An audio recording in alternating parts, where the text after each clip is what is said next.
नमस्कार, मैं बलवीर राणा। आज हम जो वारुणी यात्रा है उसकी शुरुआत कैसे हुई, उसका क्या महात्म्य है, इस पर बात करेंगे। वारुणी यात्रा की शुरुआत के बारे में जो साहित्य उपलब्ध है वह वैसे तो पुराणों में और अनेकों जगहों पर इसका उल्लेख आता है, लेकिन इसके बारे में जो एक साहित्य जो विशेष रूप से 1920 के आसपास एक बृहद काशी स्त्रोत करके एक पत्रिका प्रकाशित हुई थी, उसमें इसका जिक्र मिलता है। और उसमें जो इस यात्रा के बारे में जिक्र मिलता है या इस क्षेत्र के बारे में जो जिक्र मिलता है, इसके महत्व के बारे में जो जिक्र मिलता है वह इस प्रकार से मिलता है कि जब पंचमुखी ब्रह्मा की कुदृष्टि अपनी बेटी पर पड़ी तो भगवान शिव उससे क्रुद्ध हो गए, और जब भगवान शिव उससे क्रुद्ध हो गए तो भगवान शिव ने अपना त्रिशूल लेकर उनका एक जो मुख है उसको काट दिया और वह मुख जो है पृथ्वी पर गिर गया।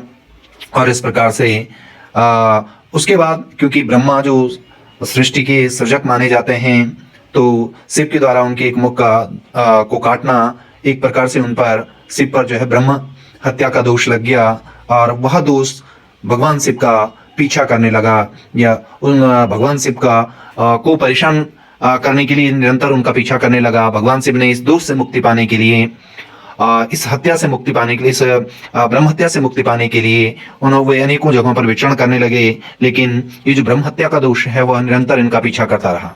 इस प्रकार से विचरण करते करते इस दोष से मुक्ति पाने के लिए वो निरंतर एक स्थान से दूसरे स्थान पर भगवान शिव जो हैं वह भटक रहे थे, लेकिन उनको इस ब्रह्म हत्या के जो दोष है उससे मुक्ति नहीं मिल पा रही थी।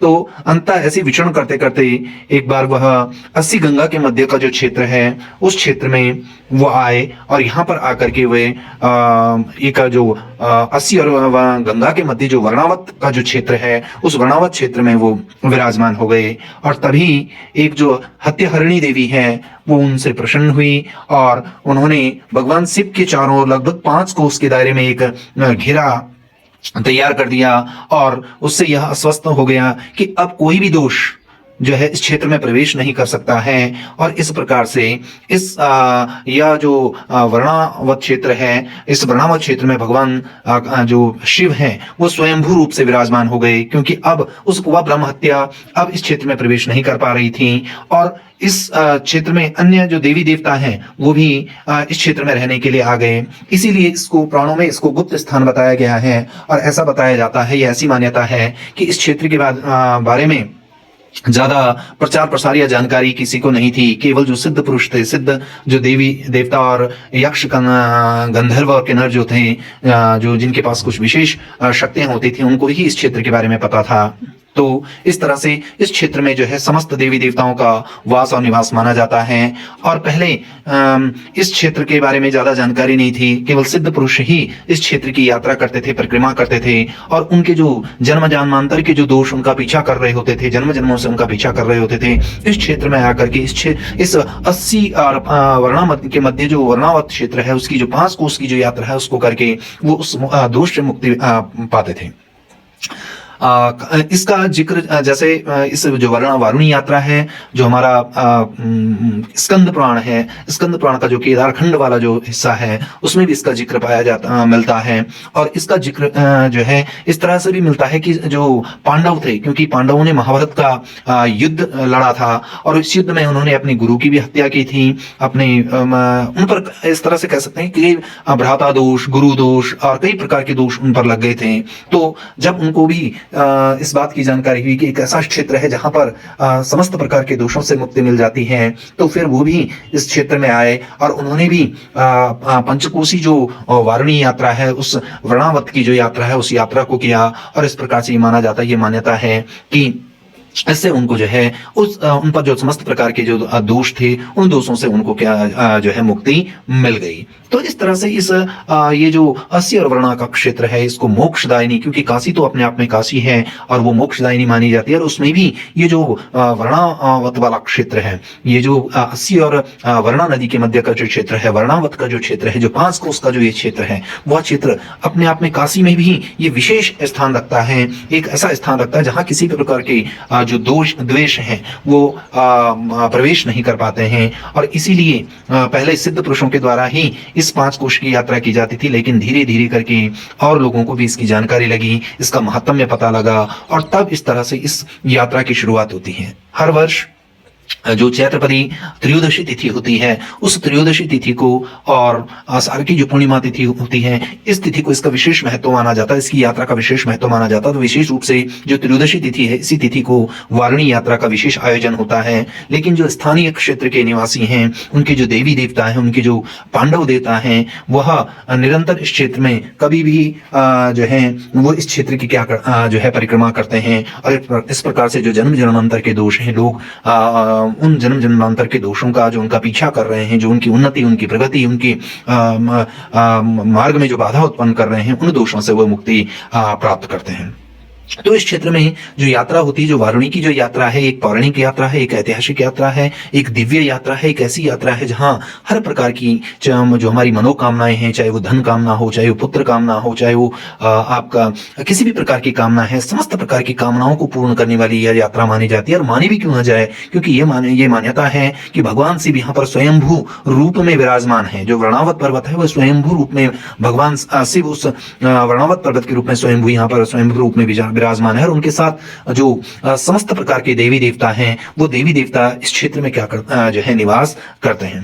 तो जब ये वारुणी यात्रा होती है, तो इस वारुणी यात्रा की जो शुरुआत है वो चुंगी बड़ेती में, जहां पर वरुणा नदी और भागीरथी नदी का जो संगम होता है, वहां से इसकी शुरुआत मानी जाती है। जो श्रद्धालु होते हैं, जो यात्रा करने वाले लोग होते हैं, एक बता दें कि 5 कोस की यात्रा पूरी पैदल यात्रा है। तो सबसे पहले जो श्रद्धालु हैं वो इस वरुणा और भागीरथी नदी की जो संगम पर आकर के सबसे पहले स्नान करते हैं, पूजा अर्चना करते हैं। और पूजा अर्चना करने के बाद वो अपना वहां से आगे बढ़ते हैं, यात्रा के लिए आगे बढ़ते हैं, श्रद्धालु आगे बढ़ते हैं। और आगे बढ़ते हुए वे जो हैं उनको अगले पड़ाव के रूप में लगभग 2 किलोमीटर चलने के बाद, 2-2.5 किलोमीटर चलने के बाद जो है वसुंगा नामक जो गांव है, वसुंगा नामक गांव मिलता है। यहाँ पर माता रेणुका का मंदिर है। यहाँ पर जो समस्त जिले के, जो उत्तरकाशी जिले के जो रक्षक देवता माने जाते हैं, कंडार देवता, जो अष्टभैरव स्वरूप हैं, उनका यहाँ पर मंदिर है। यहाँ पर भी श्रद्धालुओं के द्वारा बड़ी श्रद्धा से, बड़े भाव से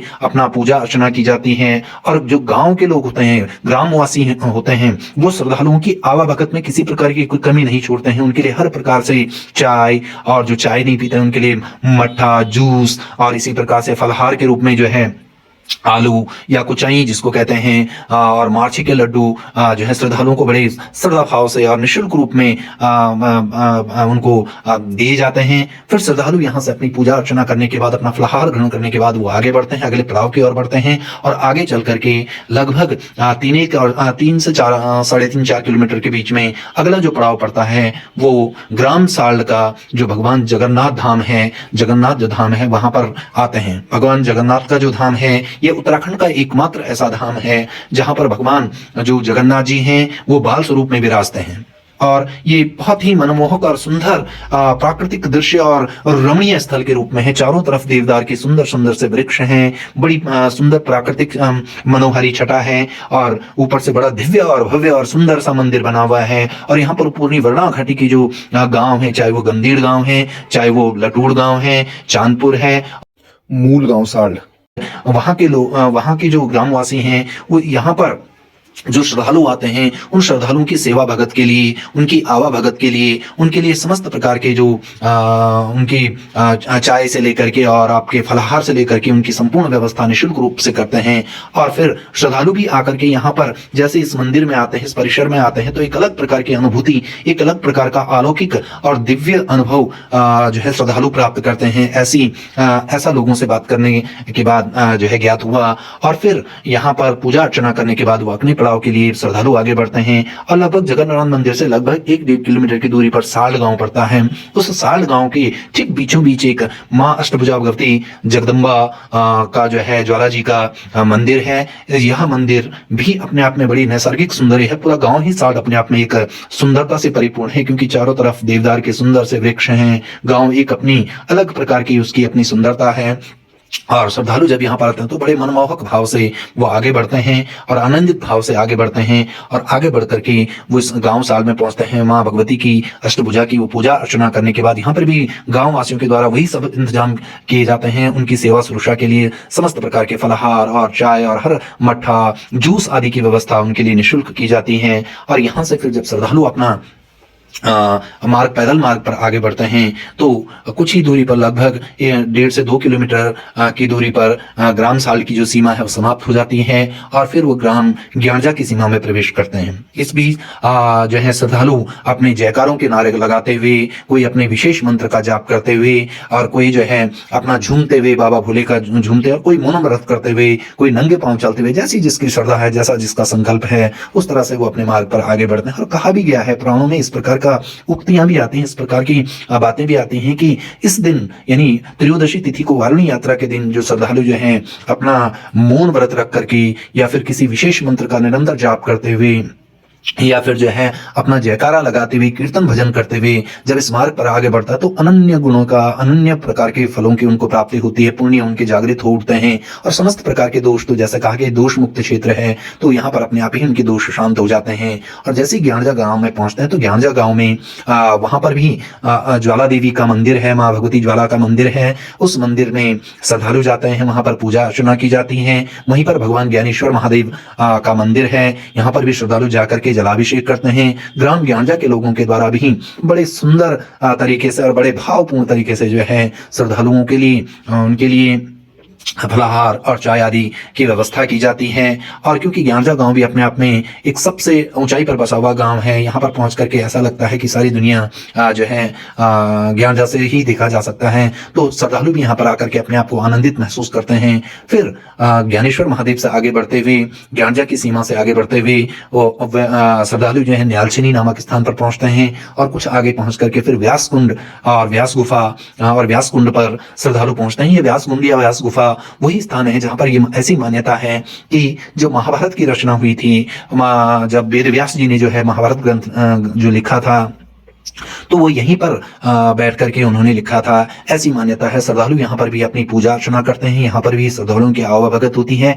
और फिर श्रद्धालु अपने आगे बढ़ते हैं, जंगलों के बीच सुंदर से रमणीक और मनोहर स्थलों के बीच से होते हुए गुजरते हुए, जहाँ बुरांस के फूल खिले हुए हैं और प्राकृतिक जो सुंदरता है वो अपने आप में हर किसी का मनमोहक कर रही है। और दिव्य वातावरण तो अपने आप ही बनता है, क्योंकि हजारों की संख्या में श्रद्धालु चल रहे होते हैं, लाइनें खत्म नहीं होती। आगे देखो तो आदमी दिखाई देते हैं, पीछे भी देखो तो आदमी, लाइन कहीं खत्म होने का उसका कोई और छोर नहीं, इस प्रकार का नजारा कुछ बनता है। और फिर आगे चलते हुए जो श्रद्धालु हैं, तब उस श्रीकृष्ण महादेव जो वर्णावत का सर्वोच्च पर्वत चोटी है, जहां पर स्वयं भगवान शिव अपने साक्षात रूप में विराजमान है, स्वयंभू रूप में विराजमान है, तो श्रीकृष्ण महादेव पर पहुंचते हैं। और यहाँ पर स्वयंभू लिंग है। वैसे तो वर्णावत पर्वत को ही स्वयंभू लिंग के रूप में एक प्रकार से उनकी आकृति मानी जाती है कि ये अपने आप में ही स्वयंभू लिंग है।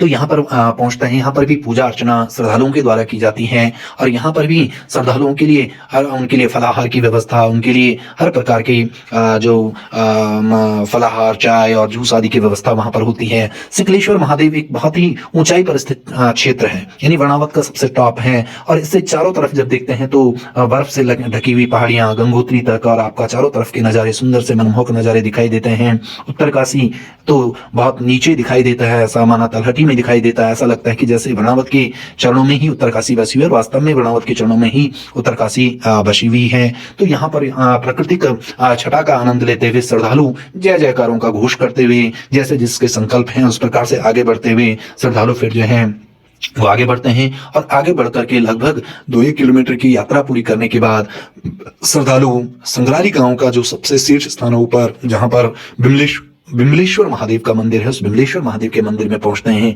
यहाँ पर संग्राली ग्राम के लोगों के द्वारा, ग्रामवासियों के द्वारा जो है श्रद्धालुओं के लिए की आवाभगत के लिए पूरी व्यवस्था की हुई होती है। और बिमलेश्वर महादेव मंदिर का तो अपने आप ही महत्व है, ऐसी मान्यता है, ऐसी किंवदंतियां हैं, ऐसी कथाएं, दंत कथाएं हैं कि जहाँ पर जो है भगवान परशुराम जो हैं रोज सुबह 3:30 बजे आकर के वहाँ पर जो है स्वयं भगवान विमलेश्वर महादेव का जो है जलाभिषेक करते हैं। ऐसा लोगों का अनुभव है, ऐसी जनश्रुतियाँ हैं। इस तरह से लोग वहाँ पर आसपास के जो लोग हैं उन्होंने ऐसा कुछ अनुभव किया है। तो यहाँ पर भी श्रद्धालु अपना पूजा अर्चना करने के बाद फिर वो आगे बढ़ते हैं संगराली गाँव से होते हुए, और यहाँ पर गाँव में लोगों के द्वारा उनको खूब आवाभगत जो है श्रद्धालुओं की जाती है।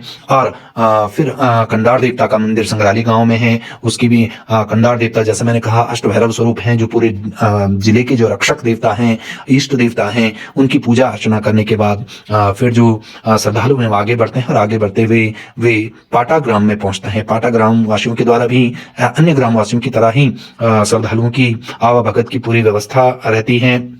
और यहाँ पर नर्मदेश्वर भगवान की पूजा करते हुए श्रद्धालु अपनी पूजा अर्चना करते हुए वो आगे बढ़ते हैं, और आगे बढ़ते हुए लगभग 3-4 किलोमीटर चलने के बाद अंततः वो 80 और भागीरथी का जो संगम स्थल है गंगोरी, वहाँ पर श्रद्धालु पहुँचते हैं। और यहाँ पर भी अपना स्नान करके या पंच स्नानी करके अपनी पूजा अर्चना करके श्रद्धालु जो है अपना पूजा अर्चना करके आगे बढ़ते हैं। इस तरह से माना जाता है कि शुरुआत जहाँ वरुणा और भागीरथी के संगम से हुई, वहीं अंत इसका 80 और भागीरथी के संगम पर माना जाता है। लेकिन जो श्रद्धालु हैं वो यहाँ पर पूजा अर्चना करने के बाद आगे बढ़ते हैं, और आगे बढ़ करके भगवान विश्वनाथ, जो बाबा विश्वनाथ हैं, काशी विश्वनाथ हैं, जो 7 तीर्थ माने गए हैं, जो मोक्षदायक तीर्थ माने गए, उन्हीं में से एक काशी क्षेत्र भी है। तो भगवान विश्वनाथ के मंदिर में आकर के श्रद्धालु अपना पूजा अर्चना करते हैं, और इस प्रकार से यह श्रद्धालुओं की यह जो वारुणी यात्रा है यह पूरी हो जाती है।